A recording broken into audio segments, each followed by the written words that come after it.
mengikuti bicara dengan topik Experience Through Design dengan narasumber yang Bapak Ibu pasti sudah tahu, arsitek yang sudah terkenal di Indonesia, yaitu Pak Andi Rahman. Ya, Pak Andi Rahman ini Bapak Ibu pasti sudah pernah mendengar namanya, pasti sudah melihat karya-karyanya gitu ya.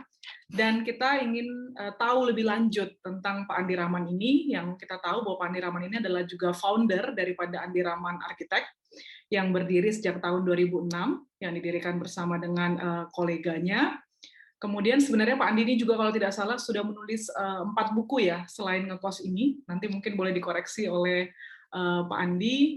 Pak Andi juga sudah memenangkan karya-karyanya itu pada media-media di internasional maupun nasional, ya, dan juga sudah malah melintang lah di dunia arsitektur dengan karya-karyanya sudah terkenal di tingkat nasional maupun internasional. Dan Pak Andi Rahman sendiri adalah lulusan dari Teknik Arsitektur dari ITS, ya, angkatan 2000, lulus tahun 2004, dan sudah menjalankan berarti kurang lebih biro arsitekturnya itu kurang lebih 15 tahun ya. Betul ya Pak Andi ya? Ya, benar Bu. Oke, baik. Ya, jadi Pak Andi Rahman pada kesempatan ini, di belakangan ini kita juga sudah tahu Pak Andi Rahman ini membuat buku yang berjudul Ngekos gitu. Nanti mungkin boleh dieksplorasi lagi pada saat Pak Andi menyampaikan tentang materinya, ya. Dan banyak sekali juga publikasi Pak Andi yang sudah diterbitkan, yang saya yakin Bapak Ibu juga sudah tahu, ya. Oke, Bapak Ibu, tanpa berlama-lama lagi, kita akan mulai masuk ke acara kita, ya. Dan kita akan menyambut narasumber kita, Pak Andi Rahman. Silakan, Pak Andi Rahman. Oke. Ya, selamat malam. Ya. Cuman mungkin ini pesertanya arsitek semua kayak. Iya. Ya, ini saya akan sharing ya Bu ya. Jadi kalau judulnya kan Experience Through Design. Jadi apa ya? Terkait pengalaman kita dalam menikmati arsitektur gitu ya. Nah, cuman saya ingin ini bercerita tentang yang lebih relevan dengan kondisi kita gitu ya. Jadi saya mau sharing tentang bagaimana arsitektur itu bisa mempengaruhi kehidupan manusia. Jadi hal yang saya rasa lebih tepat untuk kondisi saat ini. Ini salah satu quote yang sangat terkenal ya, yang disampaikan oleh Tadao Ando bahwa arsitektur itu menurut Ando bisa mempengaruhi kehidupan manusia. Dan saya juga salah seorang arsitek yang sependapat itu ya dengan Tadao Ando. Sehingga dalam proses mendesain saya itu saya berupaya untuk mendrive klien saya itu ya, tentu saja ke arah yang lebih baik. Jadi meningkatkan kualitas hidup mereka dan mengarahkan mereka untuk ini ya lebih baik lagi gitu secara gaya hidup, secara pola hidup, secara berkehidupan gitu ya saat menempati karya yang saya rancang. Nah, saya akan bercerita tentang 7 karya saya yang ya mudah-mudahan teman-teman yang hadir di sini bisa mengambil sebuah pelajaran nantinya gitu ya. Ini proyek terbaru kita yang baru kemarin kita rilis YouTube-nya ya, video YouTube-nya di channel YouTube kami. Jadi belum pernah kita presentasikan sebelumnya. Jadi ini pertama kali saya mempresentasikan di sini. Ini sebuah rumah kecil sebenarnya, jadi 7 kali 15, kemudian ini juga di sebuah gang kecil. Ini sebenarnya kampung, jadi kampung di Surabaya. Jadi Surabaya ini kan adalah satu kota yang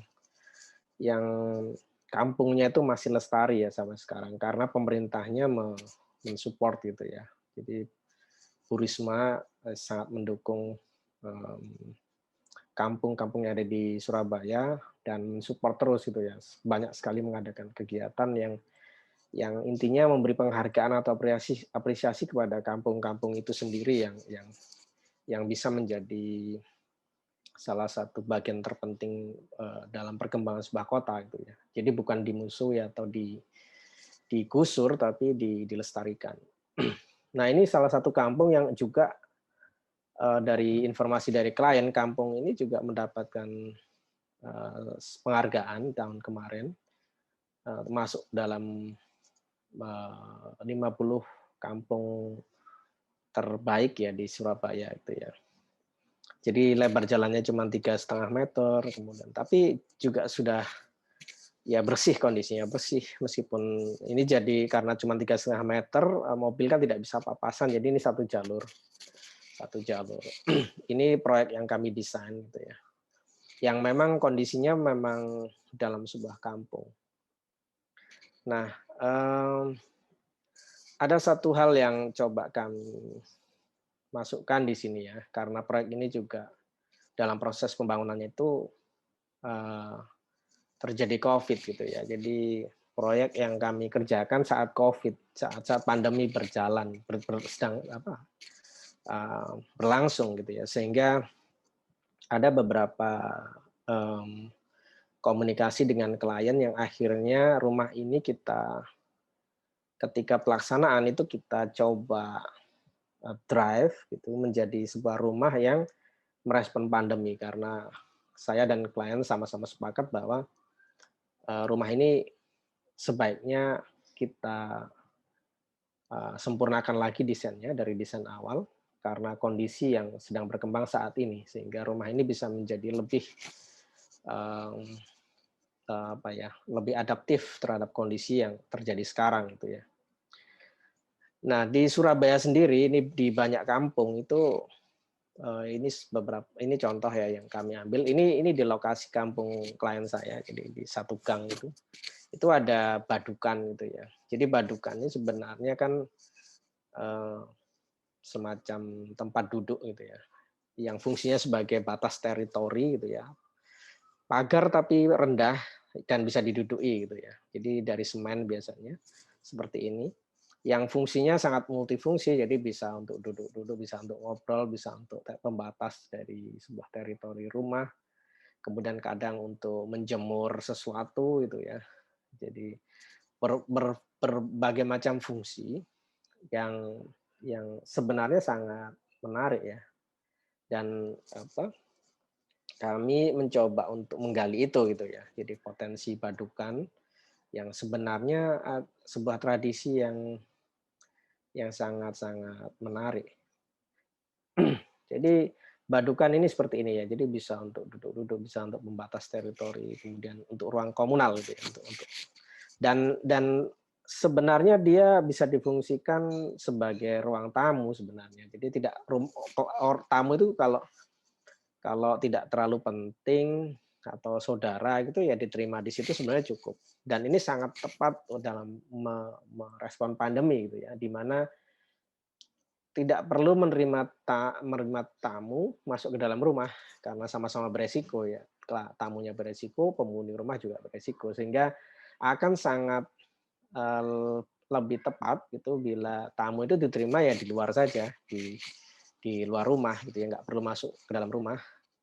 Jadi ya cukup di ruang tamu badukan itu tadi. Yang penting mereka sudah sama-sama keperluannya tersampaikan, terus kemudian pulang gitu ya. Jadi kami mencoba mengembangkan sebuah konsep ruang tamu di luar gitu ya. Ruang tamu di luar dengan yang kami ambil dari badukan. Ini adalah jalan kondisi kampung di mana proyek kami ini dibangun. Ini adalah proyek kami. Jadi ini tantangannya. Jadi ini digambar ulang oleh tim kami gitu ya.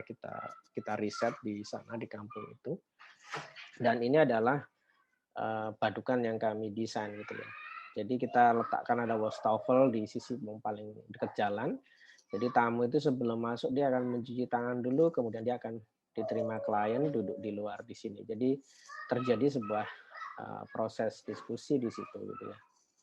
Dan karena dia memang menyiapkan lahan yang cukup luas yang fungsinya juga untuk parkir 2 mobil, tapi kalau mobilnya dikeluarkan ini bisa dipakai untuk syukuran, kemudian rapat RT, kemudian ya sekedar ngobrol gitu ya, mengundang tetangga-tetangga kalau ada hal yang perlu didiskusikan itu. Jadi ini jadi fungsinya jadi ruang komunal gitu. Karena memang cukup luas gitu ya dibanding dengan halaman yang dimiliki tetangganya. Lalu ini denahnya gitu ya. Jadi karena lahannya sempit, cuma 7x15, kita mengupayakan sebuah pendekatan rumah yang sehat, yang memang sesuai dengan daerah tropis gitu ya. Kita mengupayakan sebanyak mungkin ruang terbuka, skylight gitu ya, bukaan di mana angin tuh supaya bisa lewat gitu ya. Jadi meskipun lahannya sempit, tapi semua ruang harus mendapatkan cahaya alami dan udara yang alami gitu ya. Sehingga di lantai dubur kita bikin celah gitu ya, sehingga angin bisa lewat ke sini, kemudian bisa ke seluruh ke ruang ini, musola dan sebagainya. Kemudian yang di depan, jadi kita membuat sebuah anyaman dari bata yang fungsinya juga untuk mengalirkan udara, sehingga kamar-kamar ini secara privasi di lantai 2 ini aman secara privasi, tapi secara sirkulasi udara jendela ini jika dibuka semua itu sangat optimal pencahayaan, sirkulasi udara dan pencahayaannya yang diteruskan ke ruang terbuka hijau di belakang. Ini detail dari ruang komunalnya, jadi teras sekaligus untuk ruang bersama. Dan ini beberapa ilustrasi grafisnya gitu ya. Jadi kalau ada tamu ya cuci tangan, terus ngobrol di sini, diterima di sini, di luar saja.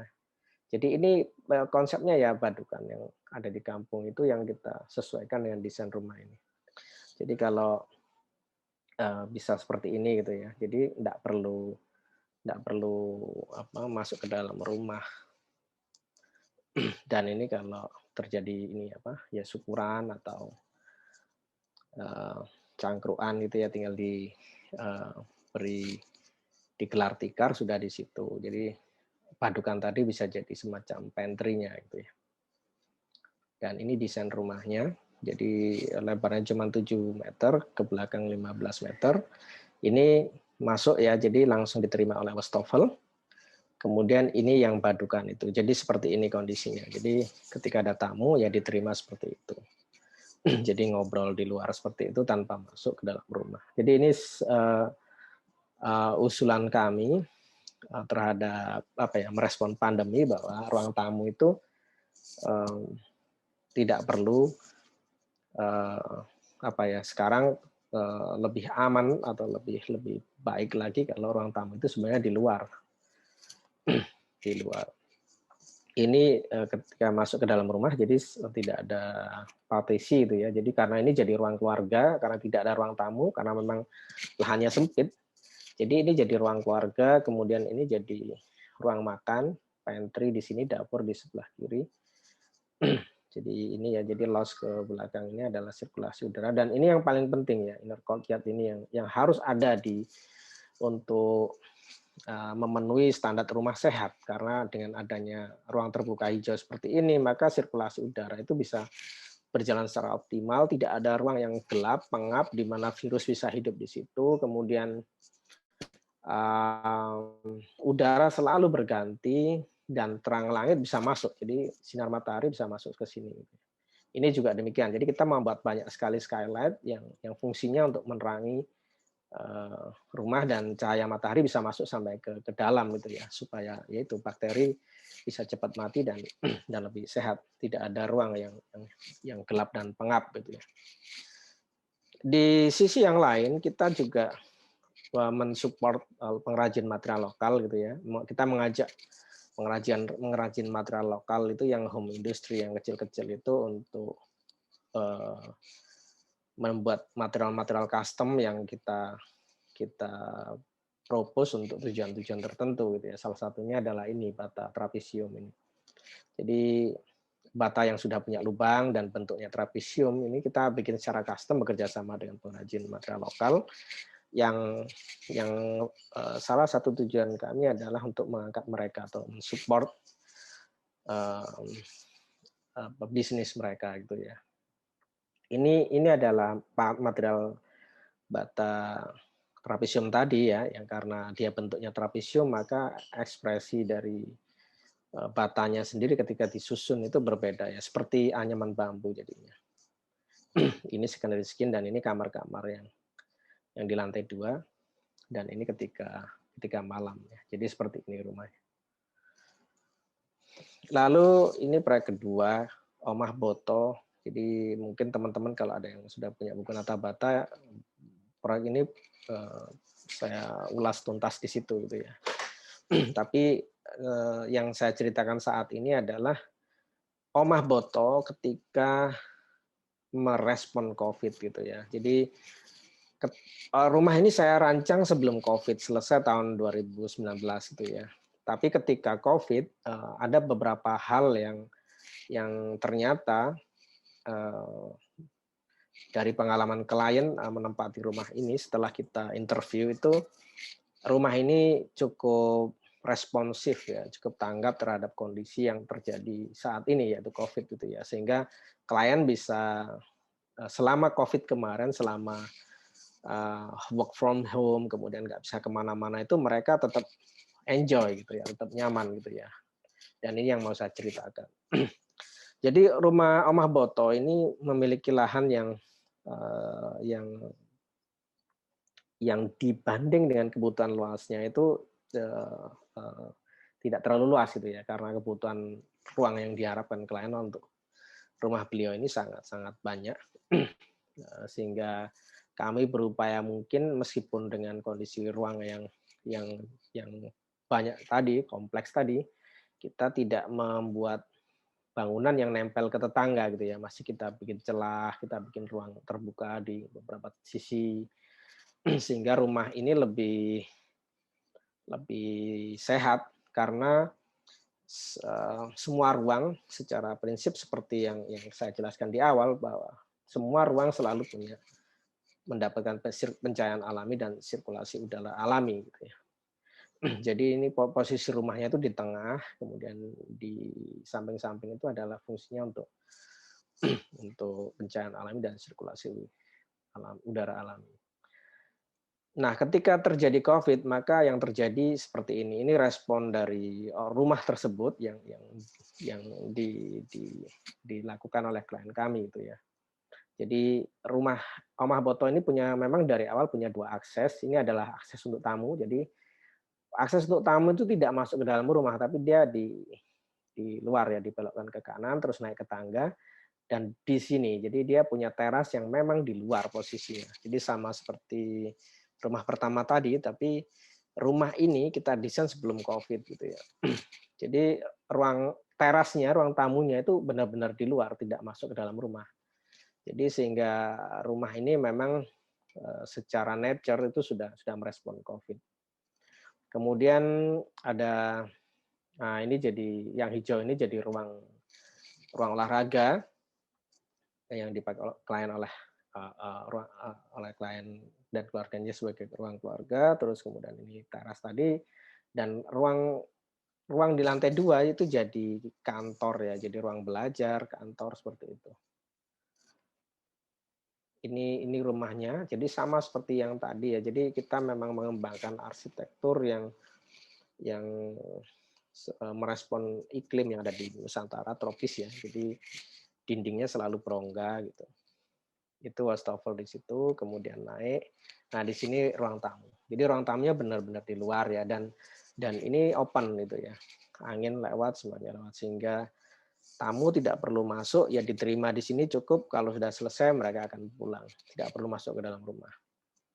Nah ini yang saya cerita tadi, jadi garasi karena cukup luas yang sebenarnya ketika sebelum pandemi dipakai sebagai ruang komunal bersama yang kadang beberapa bulan sekali ada pengajian besar di sini yang bisa mengakomodasi 100 orang, Tapi karena COVID ini akhirnya sekarang berubah fungsi jadi ruang keluarga anak-anaknya.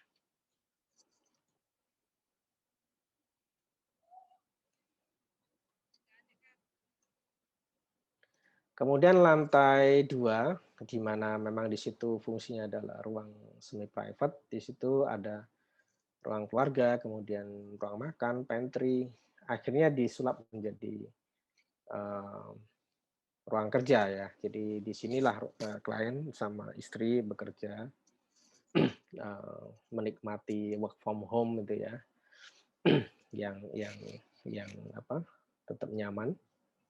Jadi ini jadi di samping kiri kanan ini adalah bukaan tadi yang saya ceritakan bahwa rumah ini tidak mepet ya, tidak nempel, tapi ada jeda yang fungsinya itu untuk memasukkan cahaya alami dan sirkulasi udara alami itu ya. Sehingga rumah ini tetap selalu fresh, udaranya selalu berganti tiap saat. Ini yang di lounge di lantai 3 juga demikian. Jadi kamar tidur juga demikian, semua kamar punya 2 jendela sehingga sirkulasi udaranya bisa maksimal. Jadi selalu ada 2 jendela sehingga ventilasi silangnya bisa bekerja dengan baik. Bahkan kamar mandi pun juga demikian. Kamar mandi selalu punya dua bovenle gitu ya. Yang itu juga berhubungan langsung dengan ruang luar gitu ya. Fungsi dari dinding bernafas ini sangat strategis untuk daerah tropis ya, karena meneruskan angin, meneruskan sirkulasi udara, tapi secara visual kita privasi kita aman. Dapur demikian juga, dapur jadi ada ini rooster, jadi angin langsung lewat gitu ya. Lalu ini proyek ketiga yang saya mau ceritakan. Jadi di sini ada 3 proyek berikutnya. Ini adalah rumah kos ya, yang ada di buku ngekos. Kalau mungkin ada yang sudah punya bukunya, tapi kalau yang belum, ini kesempatan dapat bukunya nanti ya. Saya akan cerita 3 kos-kosan di sini ya. Jilid 2, jilid 4 dan 5 sama jilid 6. Jadi rumah kos putih itu sebenarnya berada di dalam satu komplek. Jadi ada satu perumahan di situ. Dan ceritanya juga dimulai dari jilid 1 dulu ya. Terus karena ternyata menurut klien berhasil, sehingga yang ngekos ini sampai inden banyak sekali. Klien punya lahan di sini, jadi sebenarnya lahan ini adalah sebuah rumah yang dikontrakkan untuk mahasiswa ITS juga. Tapi setelah dihitung-hitung sama klien, ternyata jauh lebih menguntungkan dijadikan kos-kosan daripada rumah yang dikontrakkan ke mahasiswa. Akhirnya minta dibongkar total dan kami desain gitu ya. Rumah kos putih jilid 2 ini apa ya? Kami ingin mencoba memasukkan sebuah ruang ya, ruang komunal namanya, yang coba kami ambil dari rumah tradisional yang ada di Indonesia ya. Banyak sekali rumah tradisional yang ada di Indonesia yang punya ruang komunal yang fungsinya sangat strategis ya. Yang fungsinya adalah menyatukan semua yang tinggal di kos-kosan ini, sehingga mereka akan selalu berinteraksi, ngumpul di situ, makan di situ, ngobrol di situ, sehingga timbul rasa empati. Kemudian semua dinding ruang publiknya ini juga berongga semuanya, jadi berongga seperti ini. Jadi ini ruang komunalnya ya. Jadi meskipun luas tanahnya cuma 8x15, tapi kita mengupayakan ada ruang komunal ini. Karena ruang komunal inilah yang menjadi pusat aktivitas dari rumah ini, yang di sisi yang lain sebenarnya punya fungsi sebagai courtyard atau pendingin ruangan gitu ya. Karena dari ruang komunal inilah sirkulasi udaranya bisa optimal ya, bisa naik ke atas, kemudian dilepas di atas. Dan celah ini juga punya peran yang sangat penting karena seluruh kamar ini akhirnya punya 2 jendela sehingga ada ventilasi silang. Jadi rumah kos Keputih ini mulai dari jilid 1 sampai jilid 6 sebenarnya berawal dari satu tujuan, yaitu saya ingin memanusiakan mahasiswa yang ngekos di situ. sehingga apa ya, secara kualitas hidup mereka bagus, baik gitu ya. Jadi ngekos di situ dari awal sampai lulus mereka akan kondisinya nyaman, sehat, kerasan seperti itu. Tapi di sisi yang lain klien juga mendapat benefit karena ini kan kos-kosan yang memang mau nggak mau kan memang harus selalu penuh dan mendapatkan nilai ekonomi dari sini gitu ya. Jadi saya mencoba mendesain sebuah kos-kosan yang balance antara pengguna dan pemilik gitu ya.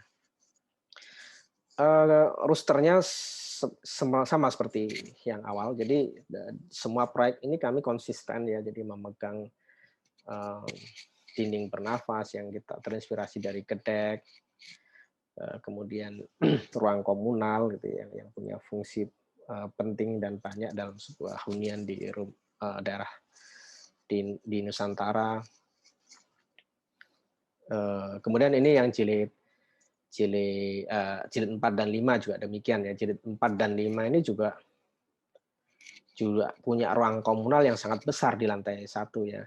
Jadi dia di lantai 1 itu full buat ruang komunal. Jadi ini satu yang tidak mudah sebenarnya ya, meyakinkan klien bisa merelakan lantai 1-nya menjadi ruang komunal karena sebenarnya kan bisa dijadikan kamar itu ya, yang secara benefit mereka punya keuntungan ekonomi, tapi kami berupaya meyakinkan bahwa justru karena adanya ruang komunal yang representatif dan nyaman, maka yang ngekos di sini akan kerasan dan nantinya akan berdampak pada yang ngekos di sini tidak akan pernah apa ya, keluar ya. Jadi selalu penuh gitu ya. Jadi ini ruang komunal yang ada di rumah kos Keputih. Ini desain kami mengeksplorasi Bataringan karena memang rumah kos Keputih jilid 4 dan 5 ini yang pertama kali kami desain dengan ketinggian 3 lantai, di mana lokasi rumah kos Keputih ini itu dulu sebenarnya tambak. Jadi ini tanahnya sebenarnya tanah bergerak ya. Jadi ketika kami tes sondir mulai dari jilid 1 itu kedalaman tanahnya sampai 12 meter. Sehingga sangat penting membuat bangunan yang ringan supaya strukturnya tidak terlalu mahal. Jadi pondasi dan strukturnya tidak terlalu mahal. Nah, salah satu usulan kami adalah memakai bata ringan. Karena bata ringan ini di samping memang material yang murah, tapi juga ringan gitu ya. Sehingga ketika membangun bangunan 3 lantai, strukturnya tidak terlalu mahal. Ini kondisi itu ya, ruang komunal, kemudian ini pantry, dapur, ruang makan, lalu ini kamarnya gitu ya. Kamar selalu punya 2 jendela ya, semuanya. Meskipun ini lebarnya cuma 6 meter, tapi kami juga tetap tidak membangun bangunan secara penuh. Kami menyisakan 60 cm untuk sirkulasi udara, sehingga terjadi seperti ini ya, ada 2 jendela di tiap kamarnya. Dan ini jilid 6, rumah kos seperti jilid 6. Ini adalah rumah kos yang apa ya, upgrade tertinggi gitu ya. Jadi kalau ada handphone seri 1, seri 2 sama. Jadi rumah kos Keputih itu juga demikian ya. Ada jilid 1 sampai 6, maka jilid 6 ini sebenarnya yang paling tinggi karena kita belajar dari jilid 1 sampai jilid 5, kelemahannya itu apa, kita sempurnakan gitu ya. Jadi rumah kos Keputih jilid 6 ini 3 lantai juga. Tapi dia satu-satunya rumah kos yang punya 4 ruang komunal ya, di lantai 1, lantai 2, lantai 3, dan rooftop. Jadi ada 4 ruang komunal. Kemudian satu-satunya rumah kos yang juga tidak hanya dindingnya yang bernafas, jadi ini dindingnya tidak hanya dindingnya yang bernafas ya, tapi lantainya juga bernafas gitu ya. Jadi dinding dan lantainya bernafas. Sebenarnya dinding bernafas ini sudah ada di Nusantara. Jadi kami dalam mengkaji arsitektur Nusantara, mengunjungi beberapa rumah tradisional itu kita temui bahwa lantai-lantainya yang dari papan itu ya selalu bercelah seperti ini. Yang ternyata fungsinya itu ketika musim kemarau itu menyebabkan apa ya, menurunkan suhu secara signifikan karena angin itu tidak hanya mengalir dari dinding tapi juga dari celah-celah di lantai itu ya. Jadi fungsinya banyak gitu ya. Dan itu kami terapkan di rumah kos Keputih Jilid 6. Cuman materialnya kami ganti dengan material yang baru yaitu besi flat strip. Jadi fungsinya karena rumah kos ini 3 lantai, maka cahaya itu bisa turun dari lantai 3 karena ini kan skylight besar ya, skylight besar yang cahaya itu bisa turun sampai ke lantai 1. Kemudian sirkulasi udara itu bisa jalan. Jadi panas itu kan udara panas itu kan naik ke atas ya. Jadi ketika udaranya panas naik ke atas, maka akan disapu di sini di bagian atap ini. Sehingga ini adalah riset yang dilakukan oleh Bapak Agung ya, dosen senior di Brawijaya ya, yang meriset selama 6 bulan.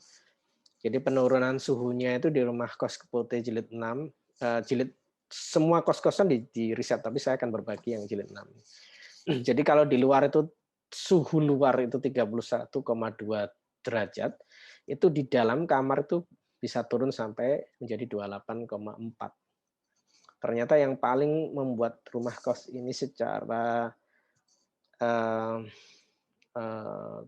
thermal itu bisa efektif turun itu adalah courtyard yang ada di tengah ini. Karena courtyard ini punya 2 fungsi sekaligus. Yang pertama adalah sebagai ruang komunal, tapi yang fungsi kedua adalah courtyard yang menjadi cerobong yang mengangkat udara panas untuk dikeluarkan di atas.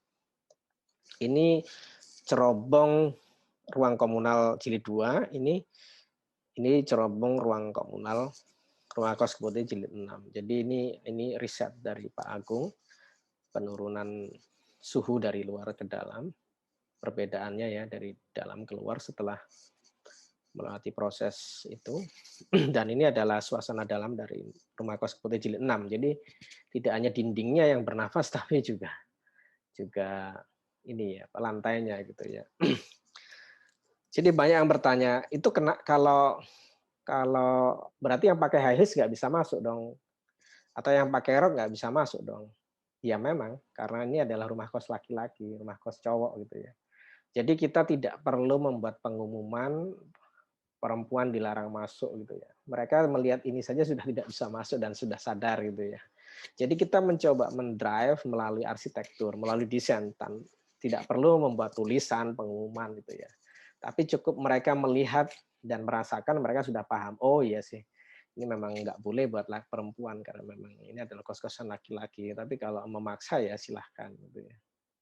Mereka juga lebih hati-hati karena kalau tidak hati-hati ballpoint-nya bisa dari lantai 3 jatuh ke lantai 1 gitu ya. Termasuk handphonenya. Jadi kita mencoba membantu mendrive mereka supaya ya lebih hati-hati dalam berperilaku gitu ya. Ini kondisinya. Jadi dari lantai bawah sampai ke lantai 3 bisa melihat ya. Ini lantai 2, terus kemudian ini lantai 3. Jadi kondisinya seperti ini. Ini di lantai 1. Jadi konsepnya panggung ya. Jadi lantai 1 kita angkat. Dan benar-benar buat ruang publik ya. Jadi untuk parkir, untuk pantry, untuk ruang komunal. Dan ini kantor kita proyek ke-6. Kantor kita juga mengalami sebuah proses adaptasi ketika merespon pandemi ya. Karena kalau tidak kan kita tidak bisa survive gitu ya, tidak bisa bertahan gitu ya. Jadi sekali lagi sama seperti Om Mahboto, jadi untungnya kami mendesain kantor kami ini juga dengan pendekatan yang sama seperti Om Mahboto. Jadi banyak sekali bukaan, semua dindingnya berongga dan punya jendela-jendela yang luas sehingga sirkulasi udara bisa optimal. Ini kondisi sebelum pandemi seperti ini. Dan kita juga sering menerima kunjungan ya dari berbagai kampus di seluruh Indonesia, termasuk kunjungan dari luar negeri juga. Jadi sangat banyak sekali kunjungan ke studio kita. Dan ketika pandemi itu semua tidak kami buka gitu, karena memang untuk kebaikan bersama gitu ya. Kita hanya melakukan webinar dan lain sebagainya. Ini adalah denahnya. Jadi bagaimana kantor kami itu juga apa ya, merespon gitu ya. Arsitektur yang baik adalah arsitektur yang bisa merespon kondisi yang terjadi, sehingga arsitekturnya adalah arsitektur yang hidup gitu ya. Jadi ini ketika kondisi normal gitu ya. Kondisi normal, jadi ruang staf di sini itu adalah ruang komunal yang fungsinya untuk mahasiswa magang. Tapi ketika ada kunjungan tamu, maka ini berubah menjadi ruang komunal untuk untuk kunjungan tamu, untuk rapat RT, rapat masjid dan lain sebagainya. Jadi memang ini memang kita dedikasikan untuk masyarakat ya. Nah, ketika pandemi kami mengubah semua pola itu. Jadi ruang staf ini kita pecah supaya ada physical distancing. Jadi staf yang di sini tinggal setengah, sisanya kita pindah ke sini karena kami juga membatasi masa magang sampai 50% ya, tinggal sedikit dan kita tidak menerima kunjungan dan aktivitas-aktivitas kita lakukan di studio kami termasuk olahraga juga kita siapkan. Jadi sebelum masuk akan ada sterilisasi di sini dan di sini baru kemudian berinteraksi di dalam kalau ada tamu. Jadi kita siapkan untuk apa ya, membersihkan diri dulu sebelum kita terima dan seperti ini kondisi kalau rapat gitu ya. Dan ini kondisinya, jadi memang ada jeda satu ya. Jadi kalau dulu ya ini semua meja itu terisi, tapi kalau sekarang kita coba beri physical distancing, jadinya seperti ini.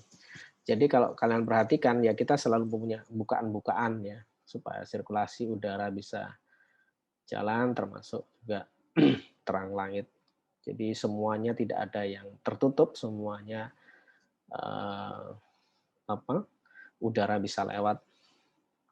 Ini kondisi ruang komunal justru yang paling nyaman ya karena angin bisa langsung lewat keluar ke sini, lepas di sini open space dan di lantai 3 kita jadikan ruang olahraga karena kita biasanya sebelum pandemi kita ada kegiatan bulu tangkis bersama tiap Kamis malam. Tapi setelah pandemi tidak memungkinkan sehingga kita ya olahraganya di kantor kita sendiri, kita ganti pingpong ya. Dan ini bisa kita lakukan tiap hari ya. Tiap sore dan malam. Lalu yang terakhir, proyek ke-7, ini sebuah masjid. Masjid ini juga demikian, punya cerita yang sama. Ya. Masjid ini kita rancang sebelum pandemi berlangsung. Dan ketika pandemi, 1 tahun setelah pandemi, masjid ini merespon dengan sangat-sangat sangat adaptif gitu ya. Jadi masjid ini memang dari awal konsepnya adalah sarang lebah. Saya terinspirasi dari surat An-Nahl gitu ya di dalam Al-Quran. Jadi masjid ini saya ibaratkan sebagai sebuah madu sebenarnya yang bisa menebar kebaikan untuk semua makhluk dan dengan konsep madu itu saya ingin mengingatkan yang mau sholat ke sini mereka melihat masjid ini seperti sarang lebah gitu ya. Jadi lebah dan madu. Jadi sesuatu yang simbolis gitu ya. Yang sebenarnya madu ini adalah sarang lebah ini adalah proses pengkinian dari gedek. Jadi gedek tapi dari proyek pertama sampai ke 7 ini kan tidak ada yang sama ya. Karena ya prinsip arsitektur Nusantara itu seperti kita di bawah pohon sebenarnya. Naungan. Jadi seperti kita di bawah pohon itu kan nyaman ya. Nggak kepanasan tapi juga sejuk gitu ya, angin lewat. Tapi karena fungsinya adalah kadang hunian, kadang kantor, kadang rumah kos, kadang masjid, maka tetap perlu privasi. Nah, privasi ini ya ini ada dinding, tapi dindingnya tidak boleh masif, tidak boleh tertutup. Kalau harus berongga karena supaya sirkulasi udara ini tidak boleh terputus ya, angin tidak boleh diputus sehingga bisa tetap lewat. Nah, dari bentuknya terserah, tapi secara prinsip sama seperti rumah tradisional, sama seperti ini gedek ya. Tapi karena kita ini hidup di zaman yang modern, maka gedek itu juga bisa bertransformasi, tapi secara prinsip dia fungsinya sama. Nah, disitulah sebenarnya salah satu bentuk dari pengkinian arsitektur Nusantara. Bukan hanya mengambil bentuknya saja gitu ya. Nah, masjid ini itu kita buat ini ya custom ya sama. Kita kerja sama pengrajin material lokal dekat masjid ini juga. Gitu ya. Ini jadinya masjidnya.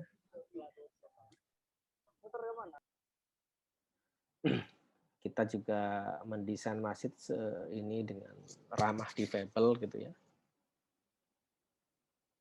Dan ini suasana dalamnya. Jadi semua ada courtyard besar yang fungsinya sebagai sama seperti kayak yang di rumah kos tadi ya, untuk angin supaya ke atas dan keluar.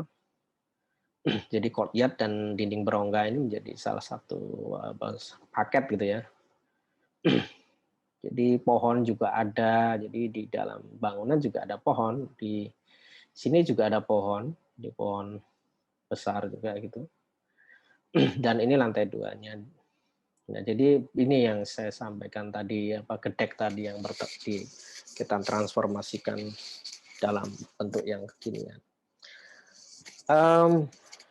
Desain kami sejak awal memang ingin merancang sebuah masjid yang tanpa AC, karena kami juga ini salah satu bentuk kritik kami kepada masjid-masjid yang sebelum pandemi itu berlomba-lomba untuk memakai AC gitu ya. Padahal itu tidak sehat dan tidak hemat energi.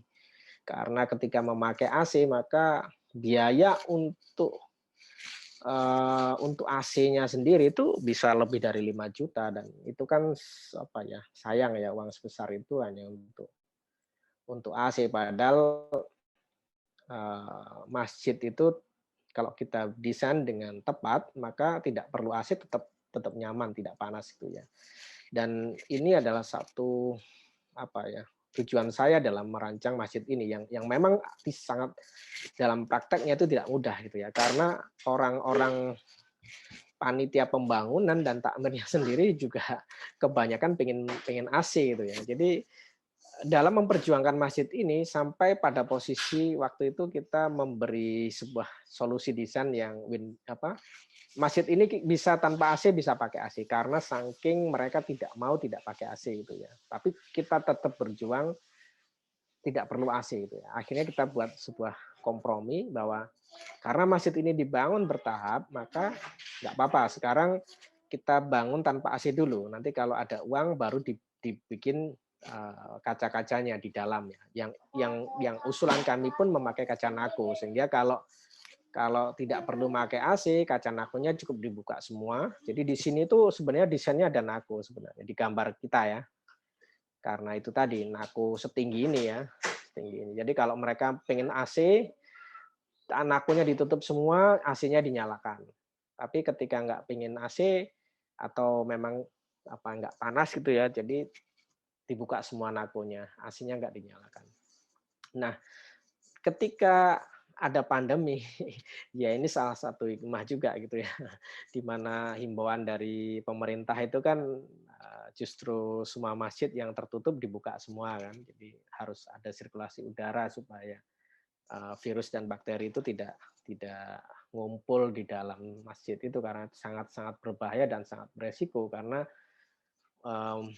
bangunan yang memakai AC, ya masjid contohnya karena masjid ini kan orang banyak yang ngumpul dari berbagai tempat gitu ya, itu sangat-sangat riskan dan sangat berbahaya. Jadi AC itu maksimal itu 3 jam, semua jendela harus dibuka, udara harus berganti, kemudian baru ditutup lagi. Kalau tidak itu akan terjadi sebuah pengumpulan bakteri dan virus yang sangat signifikan yang itu membahayakan bagi kesehatan. Maka ketika terjadi pandemi maka seluruh takmir takmir sepakat bahwa masjid ini tidak perlu ditutup gitu ya, biarkan aja seperti ini. Karena mereka merasa selama 1 tahun mereka memakai masjid ini itu tidak merasakan panas gitu ya, karena sirkulasi udara yang maksimal tadi. Jadi ini salah satu usaha kami mendrive atau mempengaruhi pengguna dari arsitektur kami supaya hidup lebih sehat gitu ya. Karena bagi kami yang paling penting adalah arsitektur itu adalah yang pertama bisa membuat sehat dan nyaman penggunanya. Bentuk yang indah, bentuk yang bagus itu adalah bonus. Jadi jangan sampai kebalik ya. Jadi pertama harus sehat dulu, nyaman dulu, kualitas hidup dari penggunanya meningkat. Yang kedua baru indah. Jadi ini ketika ini ya COVID ya, jadi masjidnya masih sangat-sangat adaptif, bisa dipakai sholat, tetap mereka sholat dan mereka tetap nyaman gitu ya, menerapkan protokol COVID dan tetap beraktivitas, jadi mereka bisa. Jadi ya itu dari kami. Jadi menurut kami arsitektur adalah seni bagaimana meningkatkan kualitas hidup penggunanya. Itu dari kami. Terima kasih. Wassalamualaikum warahmatullahi wabarakatuh. Oke, baik. Terima kasih banyak Pak Andi atas presentasinya yang luar biasa ya. Jadi Pak Andi menunjukkan nggak semua sih ya Pak ya, beberapa proyek-proyeknya Pak Andi ya. Dan salah satunya adalah proyek di Rumah Kos Keputih ya Pak ya, yang akan ada nanti di buku ngekos, betul ya Pak ya? Ya, betul. Ya, dan ciri khas dari Pak Andi ini sebenarnya kalau dilihat dari informasinya itu adalah dinding berongga itu ya Pak ya? Ya, salah satunya. Oke, baik. Oke, sebelum saya mengajukan pertanyaan yang sudah kita siapkan juga untuk Pak Andi, ya buat Bapak Ibu yang sudah mendengar presentasi Pak Andi, ya silakan kalau ada yang mengajukan pertanyaan. Oke, ini ada pertanyaan yang masuk dari Pak Fajar. Pak Fajar dari Tenas di Bandung. Izin bertanya, Pak Andi, Masjid Al-Ikhlas merupakan proyek masyarakat, dalam artian lain memiliki owner yang sangat banyak, sehingga memiliki aspirasi yang sangat banyak. Metode apa yang dilakukan untuk menengahi aspirasi yang sangat banyak tersebut, Pak, menurut Bapak? Silakan, Pak Andi. Ya, ini pertanyaan yang sangat menarik ya. Jadi betul sekali. Jadi memang masjid ini proyek yang apa? Sebentar.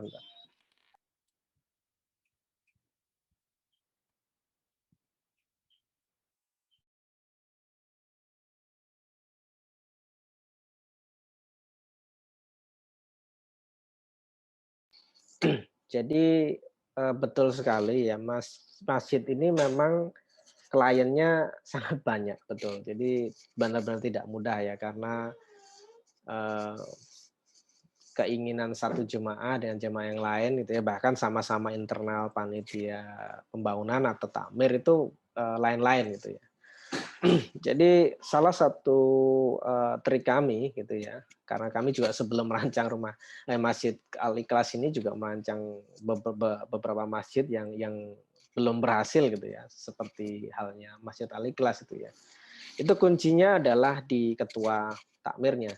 Selama ketua takmirnya itu satu visi dengan kita terus berkomunikasi dan bisa meyakinkan dia, maka dia akan berupaya untuk meyakinkan jajarannya ya panitia takmirnya gitu ya, pembangunan masjid, yang itu sangat penting supaya visi kita itu berjalan gitu ya. Kalau tidak maka akan terjadi banyak sekali penolakan gitu ya, dan akan sangat berat pada kita, posisi kita, karena bagaimanapun juga kita itu kan orang luar ya. Orang luar meyakinkan ke mereka yang mereka juga tidak kenal gitu ya, itu tidak mudah. Jadi salah satu kuncinya adalah kita harus bisa meyakinkan ketua takmirnya atau orang yang paling penting yang punya memegang keputusan untuk selalu menjaga desain kita gitu ya. Begitu caranya. Jadi itu yang terjadi di beberapa proyek masjid yang kami lakukan, seperti masjid di Tangerang, kemudian masjid di apa, Masjid Lego, itu juga demikian gitu ya. Jadi ketika takmirnya itu, eee, apa, satu visi dengan kita, kemudian punya komitmen yang kuat menjaga desain kita, maka insya Allah akan bisa terbangun sesuai dengan desain kita. Intinya di komunikasi. Ya, itu semoga bisa menjawab ya.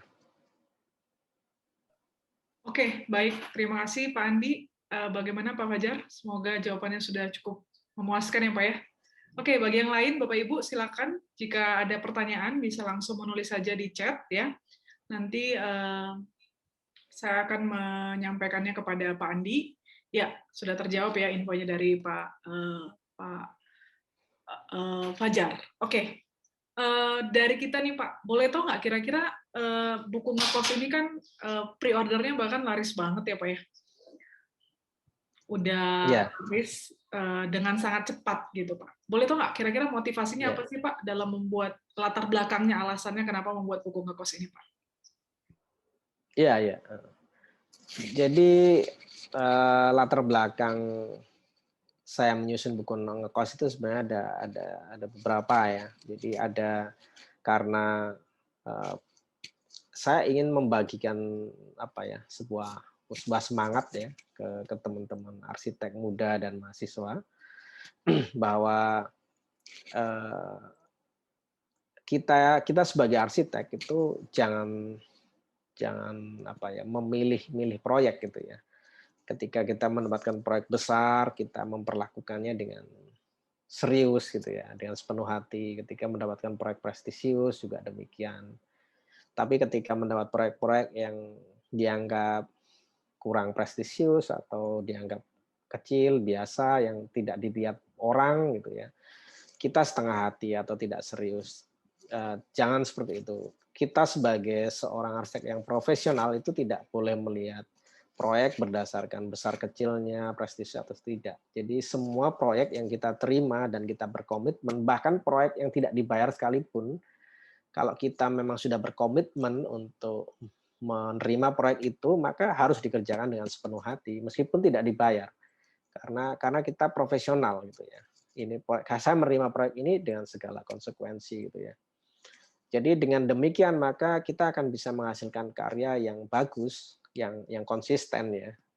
Jadi dalam buku ini ada satu pesan yang ingin saya sampaikan, bahwa proyek itu, arsitektur bukan masalah proyek besar atau kecil, tapi masalah penghayatan dan konsistensi ya. Karena setiap proyek yang kita terima itu semuanya adalah berkah sebenarnya, dan cara mensyukurnya adalah mengerjakannya dengan sebaik mungkin itu.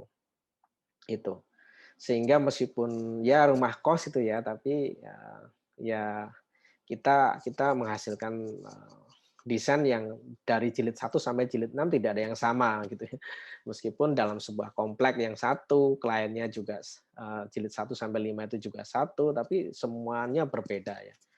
Semuanya punya kelebihan sendiri-sendiri. Kemudian buku ini juga bagian dari kami untuk apa ya, menumbuhkan sebuah semangat literasi di dunia arsitektur ya, khususnya para praktisi ya, para arsitek. Karena Indonesia ini kan salah satu negara yang sangat-sangat minim menghasilkan buku ya. Tidak hanya di bidang arsitektur, tapi di semua bidang gitu ya. Tapi saya ingin membangkitkan dari dunia saya itu ya, di arsitektur gitu ya. Bahwa arsitek juga sebaiknya menulis, arsitek sebaiknya membuat buku ya. Karena semakin banyak arsitek membuat buku, maka perkembangan arsitektur akan jauh lebih cepat. Karena mahasiswa dan arsitek muda kan punya banyak referensi ya, punya banyak literatur, punya banyak rujukan yang itu ditulis oleh arsitek profesional, sehingga mereka punya dasar pijakan dalam berpikir dan merancang lebih kuat, karena mereka sering membaca buku yang ditulis oleh arsitek-arsitek profesional gitu ya. Dan menurut saya ini sangat penting karena bisa mempercepat pertumbuhan iklim arsitektur yang lebih baik di Indonesia, di negara kita. Jadi itu. Kemudian juga sebagai ini semacam apa ya? Kita ingin, ya karena saya seorang Muslim ya, jadi ini bagian dari apa ya, proses saya mengamalkan ilmu lah. Jadi ilmu itu kan akan lebih bermanfaat ketika dibagi ya. Jadi bukan untuk diri saya sendiri, tapi akan jauh lebih bermanfaat ketika ilmu itu dibagikan dan bermanfaat buat masyarakat yang mempraktekannya gitu ya. Itu sih, Bu. Oke, baik. Luar biasa, Pak Andi ya. Jadi alasan dibalik membuat buku ngekos ini yang kalau saya tangkap tadi ada 3 poin ya. Jadi yang pertama supaya para arsitek tidak pilih-pilih proyek ya Pak ya. Jadi proyeknya mau sekecil apapun atau bahkan tidak dibayar sekalipun tetap totalitas profesional gitu. Lalu yang kedua itu membangkitkan semangat, minat para arsitek juga bisa menulis gitu ya. Semakin banyak referensi maka perkembangan dunia arsitektur juga akan semakin cepat ya, karena banyak referensinya untuk dipakai. Dan yang terakhir itu sebagai pengamalan ilmu ya Pak ya, karena di tiap agama juga termasuk agama Muslim ya Pak, itu diminta supaya kita juga mengamalkan ilmu kita bermanfaat bagi sebanyak-banyaknya manusia gitu ya Pak ya. Oke, terima kasih Pak Andi. Ini ada pertanyaan dari Ibu Siska Amelia. Salam Back Pro dan Pak Andi, salam Ibu Siska. Ibu Siska dari Bandung Interior Design bertanya, Pak Andi, saya ingin bertanya, bagaimana cara untuk merawat dan maintenance dinding bernafas? Nah, ini pertanyaan saya juga sebenarnya, Pak ya. Karena itu akan menjadi pertanyaan dari klien sendiri. Kebanyakan dari klien itu takut akan debu dan kotoran yang masuk. Jadi masalah maintenance-nya, bagaimana Pak kira-kira untuk dinding berongga ini? Dari Ibu Siska Amelia. Silakan, Pak. Iya, ini memang sebenarnya masalah mindset. Jadi sebenarnya permasalahannya bukan pada dinding berongganya, tapi mindset kita gitu ya. Jadi kita ini kan orang Nusantara, jadi kita punya iklim, kita tinggal di negara yang beriklim tropis gitu ya. Jadi ini given, gitu, nggak bisa ditolak, given. Nah, bagaimana kita menyikapi itu? Jadi orang Nusantara itu punya cara menyikapi kondisi ini ya, given ini, tropis ini dengan cara bersahabat dengan alam. Itu yang diajarkan oleh nenek moyang kita. Jadi kita itu dari dulu itu hidup bersama, bersinergi dengan alam. Jadi hidupnya itu tidak mengisolasi diri dari alam gitu ya. Jadi hidup bersama alam. Ya itu yang terjadi di nenek moyang kita sebelumnya gitu ya. Nah, ketika kita hidup bersama alam, kita akan menghormati alam. Dan kita tidak mempermasalahkan apapun itu ya, kaitannya sama alam kan, karena kita hidup bersama alam. Ya termasuk makhluk hidup, karena kita hidup di dalam sebuah rumah yang ada banyak pohonnya, ya konsekuensinya ya memang kita akan hidup bersama dengan makhluk-makhluk itu gitu ya. Dan termasuk dengan debu ya, karena kita memang tropis ya, memang debu itu adalah bagian dari kehidupan kita. Dan itu sebenarnya bukan semua itu bukan masalah gitu ya. Bukan masalah karena itu adalah bagian dari kehidupan kita yang kita tidak bisa hindari gitu ya. Yang menjadi masalah adalah ketika kita menolak itu. Ketika kita menolak itu, jadi bagaimana ya? Saya nggak mau ada nyamuk gitu ya. Saya nggak mau ada debu. Jadi dia maunya steril. Kalau seperti itu bisa sangat mudah gitu ya. Ya buat aja rumah yang tertutup. Jadi banyak memakai kaca, kemudian memakai dinding masif, bukaan yang sedikit, selesai. Tapi sebenarnya kan itu menimbulkan masalah yang jauh lebih besar lagi sebenarnya. Masalah kesehatan, masalah energi, masalah kenyamanan, terutama energi ya dan kesehatan ya. Karena tidak sesuai dengan iklim kita. Jadi tidak sesuai dengan iklim kita. Jadi kita merancang sebuah bangunan, arsitektur atau rumah yang memakai pendekatan barat gitu ya. Pendekatan subtropis gitu ya. Kalau di subtropis betul rumah itu lindungan, rumah itu tertutup. Semua kaca, semua masif, bukaan sangat sedikit gitu ya. tepat di sana. Tapi ketika diterapkan di sini tidak akan tepat. Karena kita ini iklimnya tropis. Jadi tidak boleh menutup ruang, kemudian ruang itu harus berongga, harus ada celah. Udara harus terus mengalir, harus berganti, senantiasa berganti, dan supaya tidak lembab dan tidak panas dan sehat gitu ya. Jadi sebenarnya ada bukan di rosternya ya, bukan di berongganya, tapi sebenarnya di mindset kita sebenarnya permasalahan itu. Sehingga memang ketika klien menanyakan itu, ya saya akan membangun dari mindset-nya dulu, membetulkan mindset-nya dulu ya. Kalau mereka bisa menerima, oke, ya arsitektur saya begini. Arsitektur saya adalah arsitektur yang bersama alam gitu ya. Kita tidak mengisolasi diri dari alam. Konsekuensinya ya begini saya sebutkan. Tapi kalau Bapak dan Ibu tidak bisa menerima, ya berarti akan saya beri solusi yang lain yang sesuai dengan yang Ibu mau. Tapi konsekuensinya juga saya sebutkan seperti ini. Jadi kita sebagai arsitek juga memang harus terbuka ya. Jadi kita tidak boleh membohongi klien. Jadi kalau kliennya nggak mau, nggak usah dipaksa, karena mereka yang menempati rumah mereka, menempati arsitektur mereka. Tapi kita sebagai arsitek punya kewajiban untuk mengedukasi mereka. Kalau mereka tidak menerima, ya tidak apa-apa. Tidak boleh kita paksakan. Itu jawaban saya.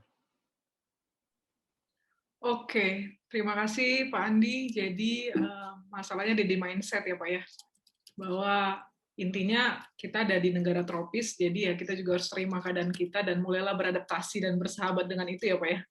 Yeah. Oke, nah pertanyaan yang sama sebenarnya Pak ya, dari beberapa teman-teman kita yang lain, Bapak Ibu yang lain, itu seperti dari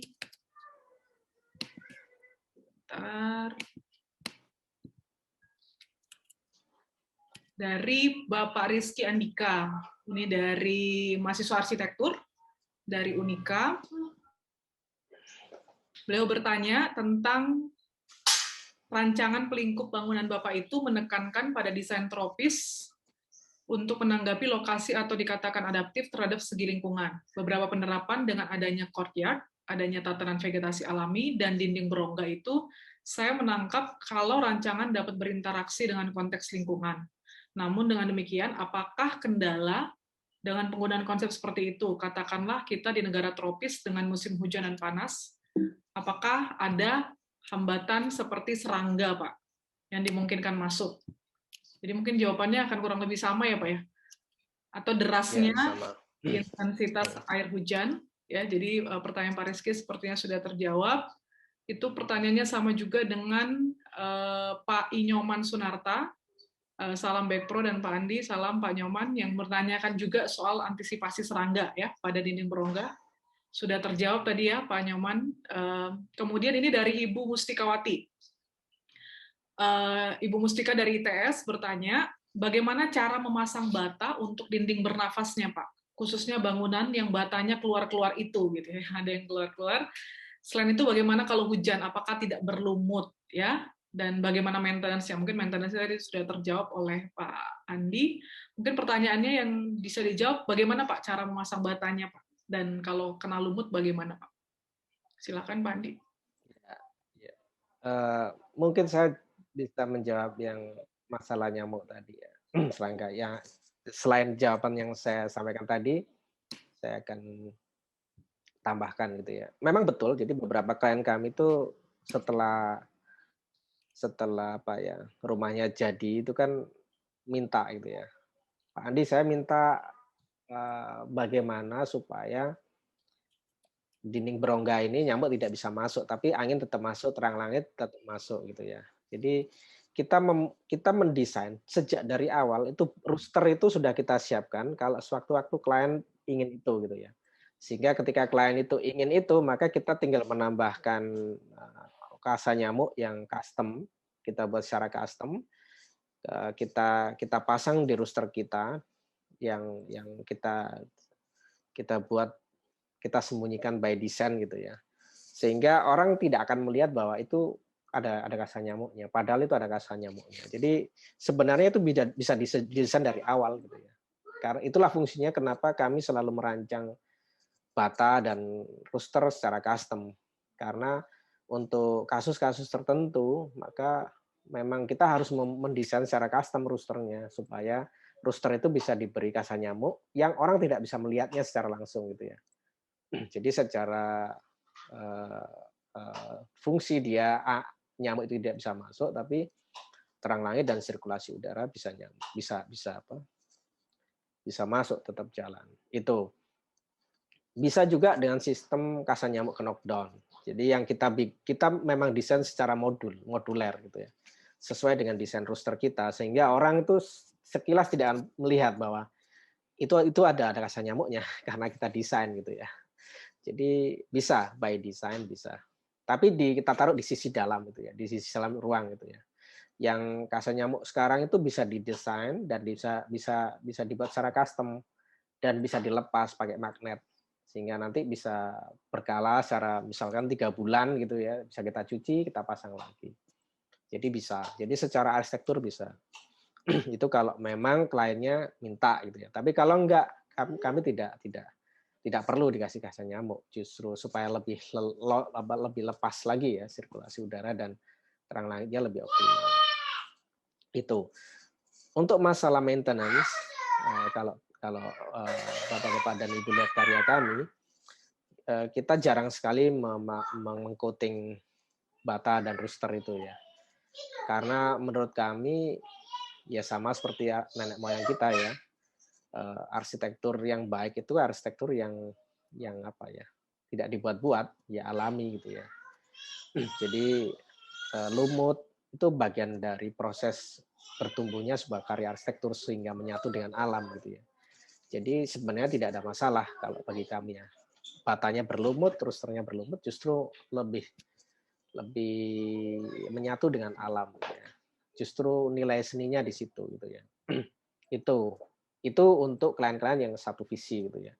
Tapi untuk yang klien yang memang tidak bisa menerima itu ya kita menyiasatinya. Jadi ya bata itu selama dia tidak lembab terus-menerus maka tidak akan pernah berjamur gitu ya.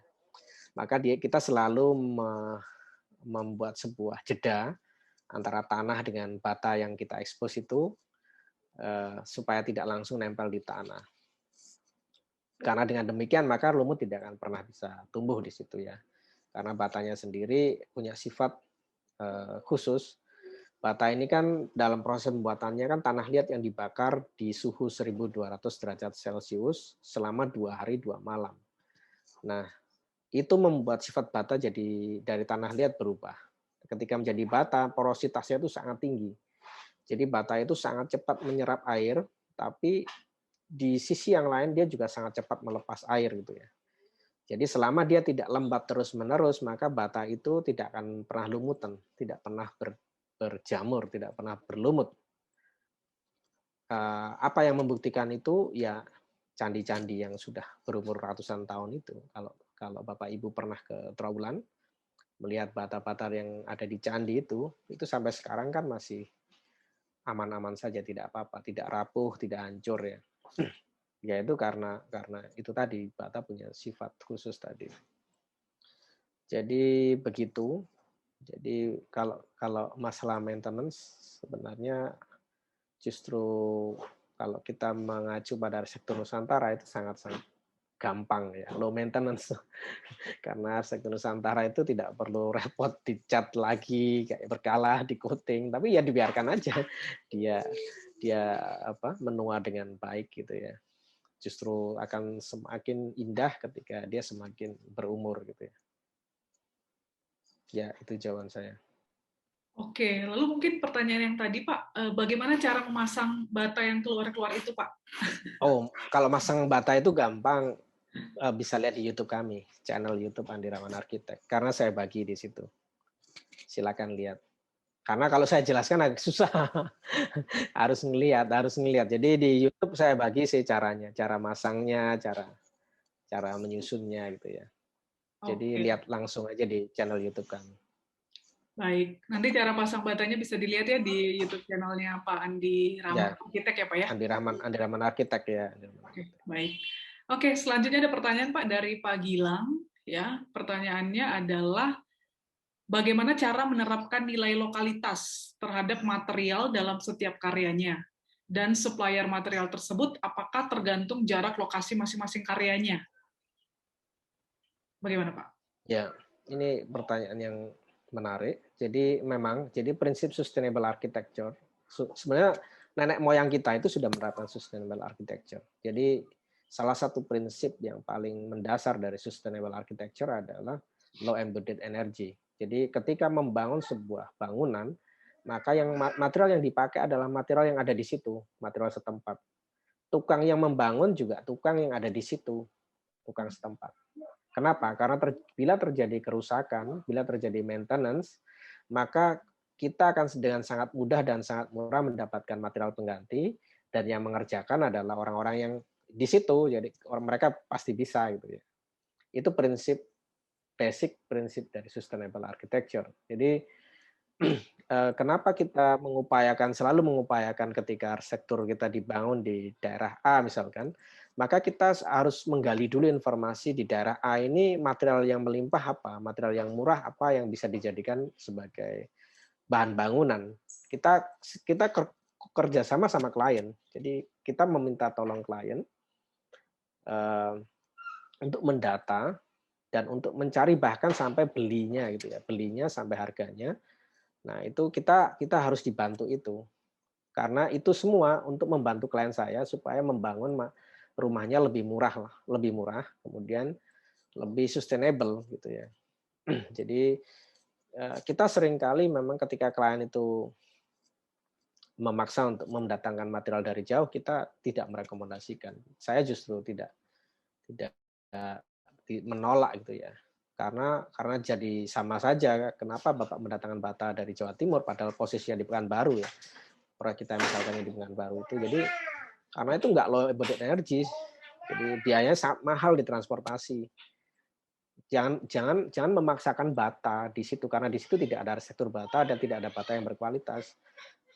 Maka kita merekomendasikan di situ paling banyak kayu, material kayu bagus, material kayu murah, pakailah kayu. Karena itu yang paling pas buat konteks rumah Bapak di situ. Dan itu juga terjadi ini ya, untuk meyakinkan klien juga kadang tidak mudah, tapi kalau ketika berhasil, kemudian klien juga merasakan bahwa benar gitu ya, oh iya ya, ketika kita membangun dengan material yang ada di sini, itu ternyata dia secara psikologis nyaman gitu ya, dia nyaman gitu, dia senang gitu ya. Sehingga kalau terjadi apa-apa dia tidak susah-susah mendatangkan material itu jauh-jauh gitu ya, repot di maintenance itu misalkan. Jadi seperti itu.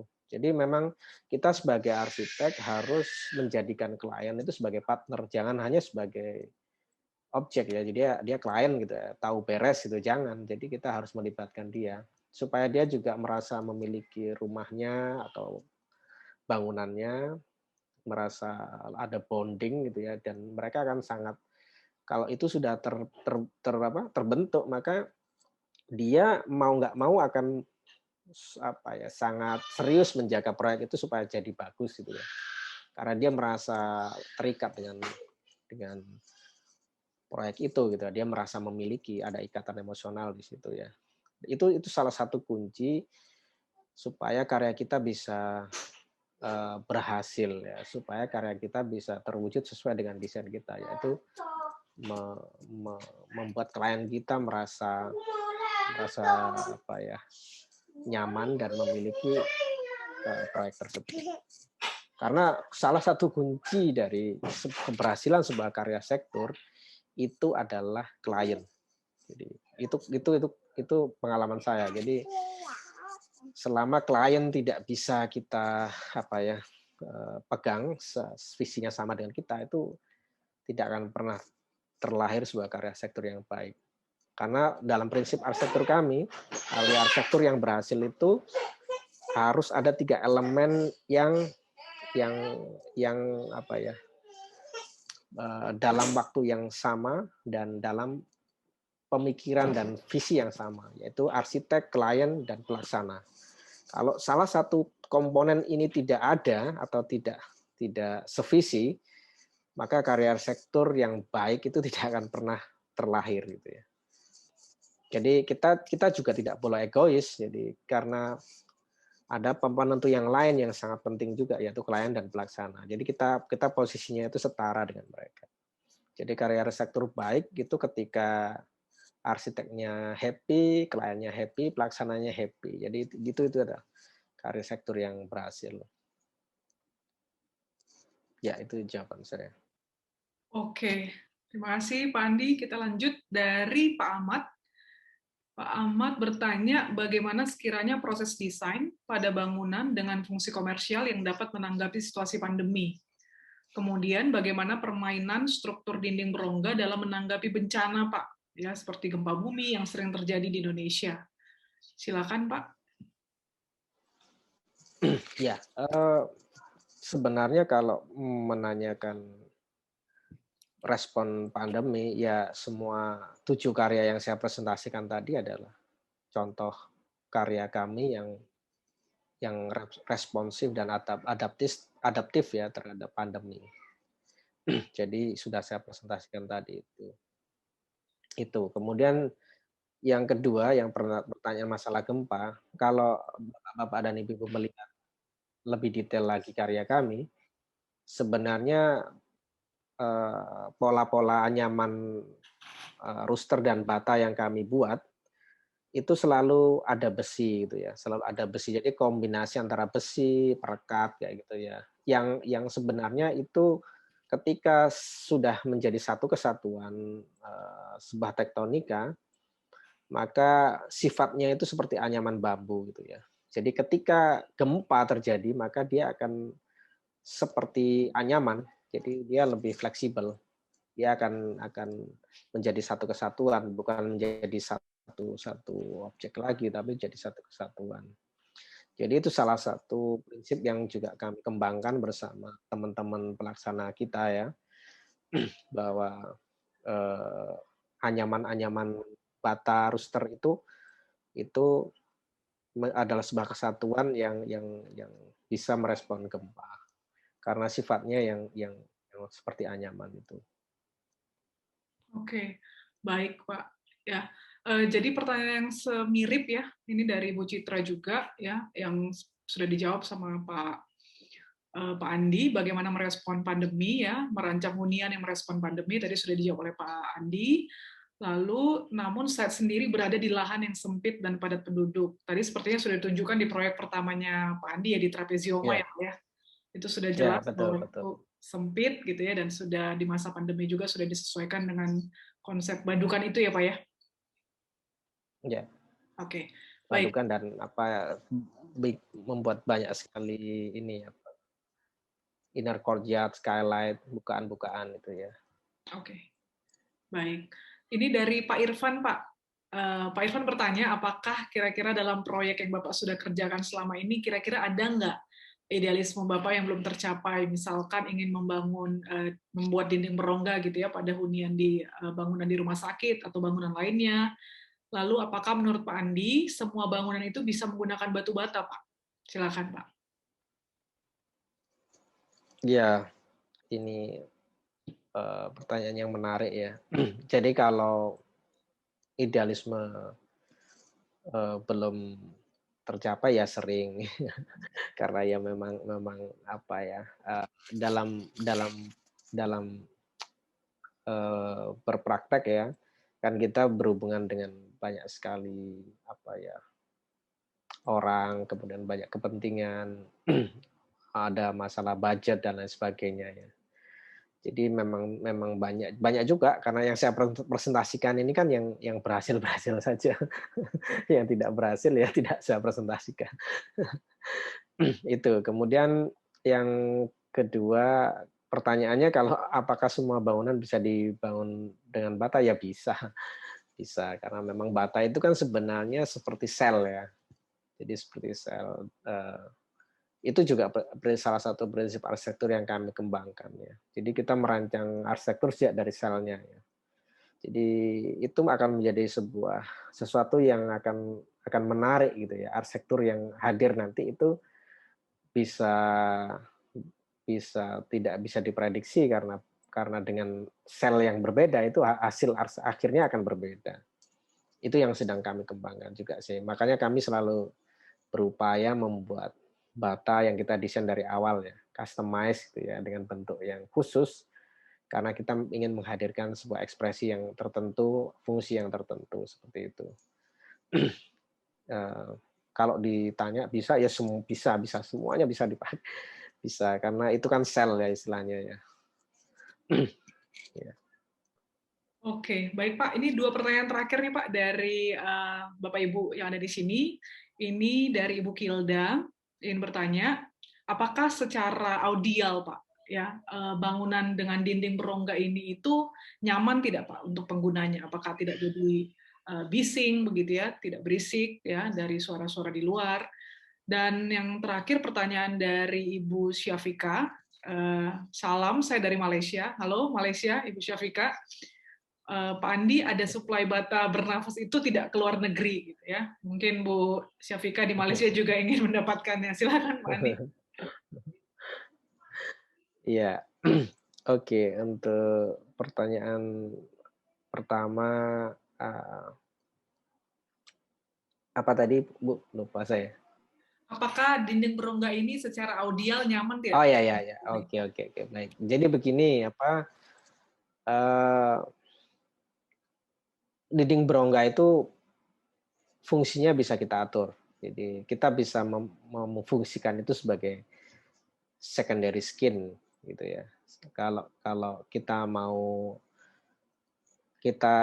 berada di pinggir jalan misalnya, seperti Omah Boto itu kan di pinggir jalan, langsung jalan besar ya. Kalau yang trapesioma itu di dalam gang kecil relatif aman itu ya. Tapi Omah Boto itu di pinggir jalan, langsung jalan besar gitu.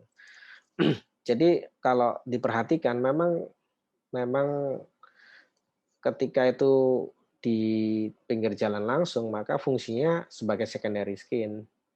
Jadi bukan berarti setelah dinding itu langsung ruangan terbuka, bukan. Tapi ya tetap ada dinding lagi ya. Yang itu tergantung kita bisa mengatur itu tadi. Jadi kalau kita mau tidak bising ya bisa kita tutup. Tapi kalau tidak ada masalah itu bisa kita buka. Jadi fungsinya bisa secondary skin, bisa langsung sebagai dinding ya. Tapi tetap selalu kita memberi jeda ya. Ada ruang tampias namanya. Jadi jangan dibayangkan itu sebagai dinding sudah gitu ya. Kemudian di dalamnya adalah ruang yang langsung gitu ya. Bisa seperti itu bila kondisi site-nya memungkinkan, relatif tenang misalkan ya. Tapi kalau site-nya bising dan ramai ya itu sebagai secondary skin ya. Jadi ada layer lagi di balik itu yang fungsinya untuk mengatur suara misalkan kebisingan itu. Terus kemudian yang masalah dinding berongga yang ibu dari Malaysia tadi ya. Jadi sebenarnya dinding berongga itu bukan masalah, bukan masalah material yang berongga, bukan. Tapi kalau kita paham prinsipnya, sebenarnya kalau bapak-bapak dan ibu lihat karya kami, dinding berongga itu bisa dari rooster ya. Rooster memang, jadi rooster yang berongga kan. Jadi kita tinggal masang gitu ya. Atau kita membuat dinding berongga atau membuat rooster itu dari material itu sendiri. Jadi misalkan bata merah, bata ringan, atau bata yang custom tadi gitu ya. Ya, kita membuat sistemnya saja yang berongga. Jadi ada saatnya kita memang, wah ini proyek ini budgetnya nggak cukup ini. Jadi kita akan memakai dinding berongga atau rooster itu kita buat dari materialnya itu sendiri. Jadi nggak usah beli rooster gitu ya, karena beli rooster kan biaya sendiri gitu ya. Jadi itu salah satu pendekatan kami untuk menyiasati budget misalnya. Jadi kalau kita pemahaman kita seperti itu, maka di Malaysia itu ya pasti ada material itu. Jadi karena material bata di Malaysia kan juga ada kan, material rooster juga ada. Jadi berongganya itu bukan masalah. Justru seperti yang saya sampaikan tadi, nggak usah mendatangkan dari Indonesia, jangan. Karena biayanya jadi akan sangat mahal nanti. Jadi tidak sustainable gitu ya. ya di Malaysia pasti ada. Ya manfaatkan aja yang di Malaysia itu, karena Malaysia juga punya. Saya juga sering ke Malaysia soalnya. Jadi di Malaysia pun juga saya punya banyak sekali teman arsitek di sana. Kita sering juga berdiskusi dan saling berbagi informasi. Jadi di Malaysia juga kualitas batanya juga bagus, rosternya juga banyak. Jadi sama Indonesia sama Malaysia itu relatif sama. Makanya kemarin yang membeli buku ngekos yang terbanyak setelah Indonesia itu Malaysia. Jadi dari Malaysia sangat banyak yang beli buku ngekos karena menurut saya kita secara kultur mirip, secara iklim sama gitu ya. Jadi apa yang bisa dibuat di sini di Malaysia juga bisa. Demikian juga sebaliknya. Oke, baik. Terima kasih banyak Pak Andi. Akhirnya semua pertanyaan sudah dijawab nih sama Pak Andi dengan luar biasa ya. Semoga Bapak Ibu semua sudah puas dengan jawabannya ya. Closing statement nih Pak dari Pak Andi, karena kita sudah di ujung acara kita Pak. Silakan Pak. Baik.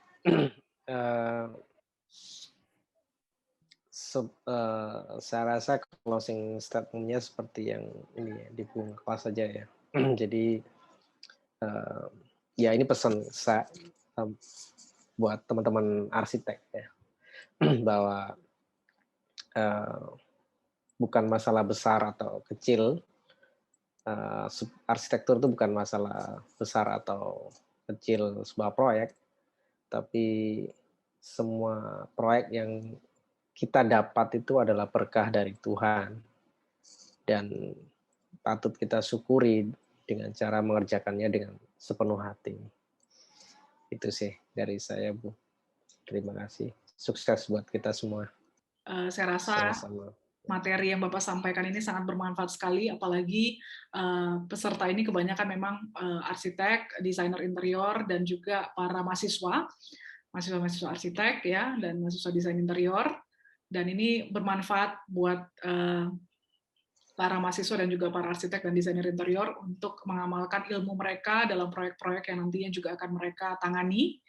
Ya, dan harapannya juga pesan-pesan, banyak sekali pesan moral yang saya pikir saya juga dapatkan ya dari Pak Andi gitu ya, untuk kita bukan hanya di profesi arsitek ya, tetapi di profesi apapun, bagaimanapun kita juga harus punya profesionalisme, tanggung jawab, mengamalkan ilmu, bermanfaat begitu ya, dalam pekerjaan kita sehari-hari, baik kita bekerja maupun kita juga kuliah atau sekolah. Jadi sekali lagi terima kasih banyak Pak Andi Rahman buat waktunya, sukses buat Pak Andi Rahman. Semoga proyek-proyek sama-sama banyak lagi yang bermanfaat dan semakin menginspirasi banyak orang lagi Pak melalui karya-karyanya. Dan buat seluruh peserta, saya juga mengucapkan banyak terima kasih ya Bapak Ibu yang sudah bergabung pada malam hari ini. Terima kasih banyak sudah mengikuti bicara dari awal hingga akhir. Mohon maaf kalau ada kesalahan ataupun kekurangannya. Dan sampai bertemu di acara bicara berikutnya. Terima kasih banyak. Salam sehat, selamat beristirahat, dan tetap semangat semuanya. Terima kasih Pak Andi, terima kasih Bapak Ibu. Sampai ketemu lagi.